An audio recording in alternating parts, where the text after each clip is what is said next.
ಶಾರುಖ್ ಮಗನ ಅಸಭ್ಯ ವರ್ತನೆ ಪ್ರಕರಣಕ್ಕೆ full stop. Aryan Khan case ಇತ್ತೀಚೆಗೆ ಪೊಲೀಸರಿಂದ ತಯಾರಿ. ಮದ್ಯದ ಬೆರಳು ತೋರಿಸಿ ಅಸಭ್ಯ ವರ್ತನೆ ತೋರಿದ್ದ ಆರ್ಯನ್. ಪಬ್ನಲ್ಲಿ ಅಸಭ್ಯ ವರ್ತನೆ ತೋರಿದ್ದಾಗಿ ದಾಖಲಾಗಿದ್ದ ದೂರು, ಸಾಕ್ಷ್ಯಾಧಾರಗಳ ಕೊರತೆಗೆ ಹಿನ್ನೆಲೆಯಲ್ಲಿ ಕೇಸ್ ಮುಕ್ತಾಯಕ್ಕೆ ನಿರ್ಧರಿಸಿದ್ದಾರೆ. ಶೀಘ್ರವೇ ಕೋರ್ಟ್ಗೆ ಕಬ್ಬನ್ ಪಾರ್ಕ್ ಪೊಲೀಸರಿಂದ ವರದಿಯನ್ನು ಸಲ್ಲಿಸಲಾಗುತ್ತೆ.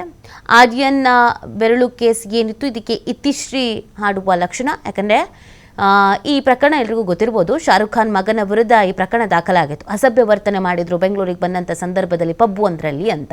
ಸೊ ಆ ಹಿನ್ನೆಲೆಯಲ್ಲಿ ದೂರು ದಾಖಲಾಗಿತ್ತು. ಸಾರ್ವಜನಿಕವಾಗಿ ಮದ್ಯದ ಬೆರಳನ್ನು ತೋರಿಸಿ ಅಸಭ್ಯ ವರ್ತಿಸಿದ್ರು ಅಂತ. ಇದು ನವೆಂಬರ್ 28ರಂದು ನಡೆದಿದ್ದಂಥ ಘಟನೆ.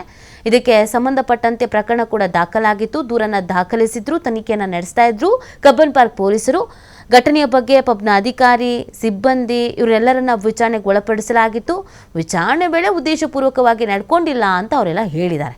ಹಾಗಾಗಿ ಸಾಕ್ಷ್ಯಾಧಾರಗಳ ಕೊರತೆ ಇದರಲ್ಲಿ ಇರುವಂಥದ್ದು. ಕೇಸ್ ಕ್ಲೋಸ್ಗೆ ಕಬ್ಬನ್ ಪಾರ್ಕ್ ಪೊಲೀಸರು ಸಜ್ಜಾಗಿದ್ದಾರೆ.